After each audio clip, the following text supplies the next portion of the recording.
Now that I was waiting for this. Oh my god. Next to the Malian. So, okay, I am based and biased here, but next to Malian, OOTD is my favorite civilization. Jesus. I remember first when I saw this in the content creator preview, and I was like, oh, TD is busted.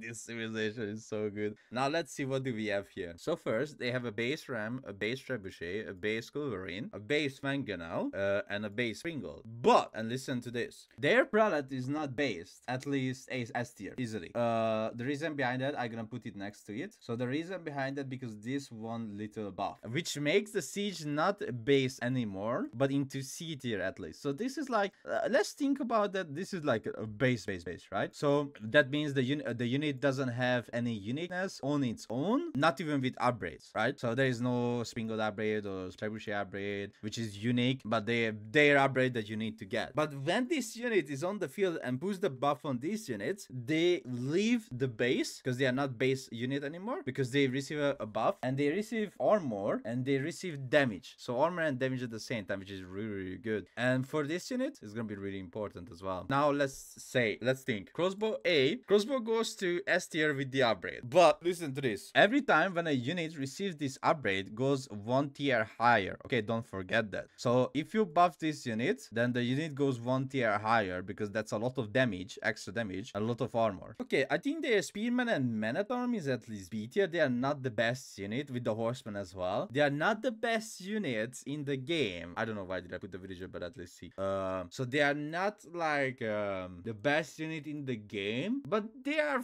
fine. So you can get the Golden Couriers, which makes the Man-at-Arm at least an A tier unit. I think the Spearman with the Torch ability, I didn't put the Torch ability here, but that still doesn't make it into A tier in my eyes, so it's still B tier, and the Horseman is B tier. But of course, when you put the this buff on the unit, it goes up to from B to A, from B to A, because it's insanely important. This upgrade is insanely important for the OOTD. Launch Tractor also is an A tier unit. When you get the Zone Hau, it's S tier. So okay, let me do something like this.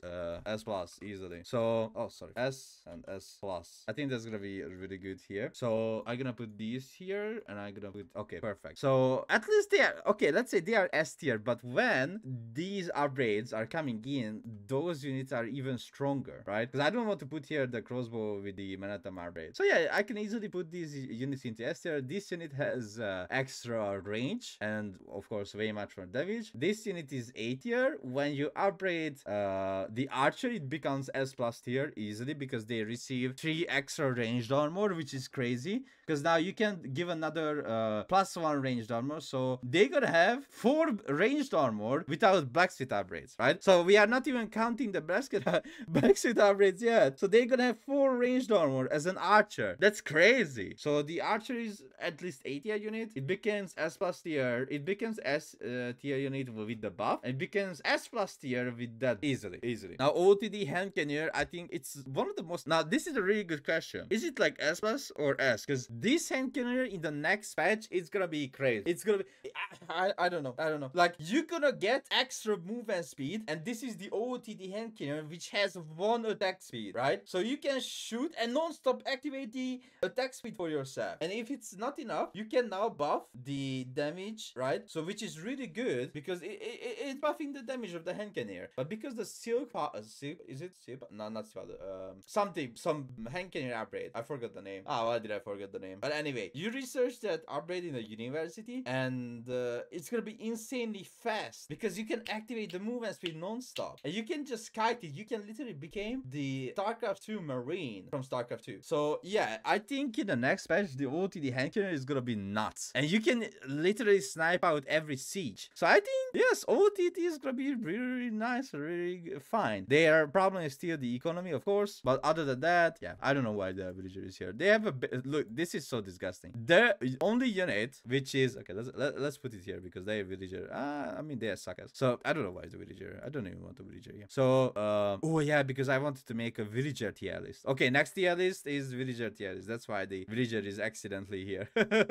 Well, anyway, scout. Their only unit which is not unique is literally the scout. Why OOTD can't have a unique scout? Like literally. Give us a unique scout. And their knight, I think they are A tier as well as a knight. They are come better when you give them the buff with the predator. They easily S tier. But I don't believe they are an S tier unit by their own. Like seriously. On their own, I think I would rather prefer Cataphrag than an OOTD knight. I'm not even joking. I would rather have 2 Cataphrag, and I would rather put Cataphrag into S tier than putting OOTD knight into A tier. Okay, I don't think OOTD knight is S tier unless you give them this upgrade, not upgrade, the buff. Then they will receive 15 extra damage. They will get +1/+1 armor. They already have more armor than a normal knight, but not the double the HP or not the double the damage, right? So stats are fine. They are not. This unit is not like 2 knights at all. Okay, it's really hard to decide because they are not. This unit is not B as its own. It's not S. But yeah, let's go with A. Let's go with A. Just like with the Manaton, it's like it's a fine. It's not a C tier unit. It's on his own. It's at this tier, and the Golden Curious makes it into A tier. Spearman, even with the upgrade, it's just a tier unit. I don't think it's higher than that. It's like